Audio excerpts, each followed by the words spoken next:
welcome back. Now, the basketball world will never be the same after the loss of the legendary Bill Walton on Monday. And I feel like it's only right, as we talk about this legend, to go through his career and talk about how great of a player he was. Let's get right into it. All right, so what you're going to see here on your screen here in a second is going to be exactly what Bill Walton did throughout his career. Number one, he came into the NBA as the #1 overall pick in a loaded 1974 NBA draft class that featured the likes of George Gervin, Jamal Wilkes, just to name a few. And from then on, he was an MVP consideration in 3 of the first 4 seasons in the NBA.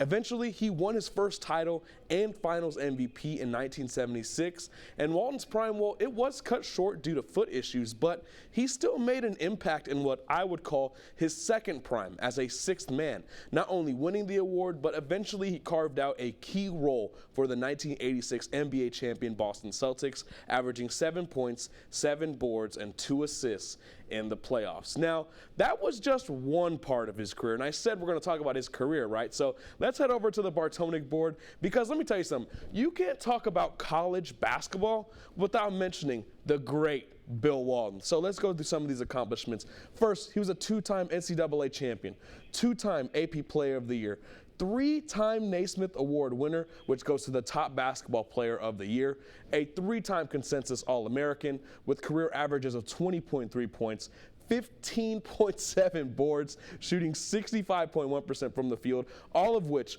was first in the Pac-8.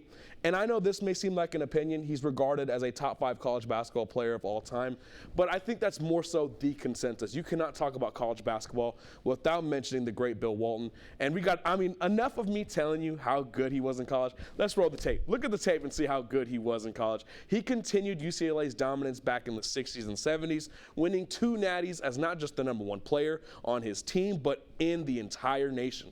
Under Coach John Wooden, Walton's UCLA Bruins went undefeated in back-to-back seasons from 1971 to 1973. And to put it in perspective, Walton had more fingers on one hand than games he lost in college throughout his career. Now, Walton was an absolute pillar of hoops, and he always will be, not just on the floor, off the floor. He was one of the best broadcasters, one of my personal favorites. I loved hearing his voice, loved everything he would do, pregame, postgame, and all that good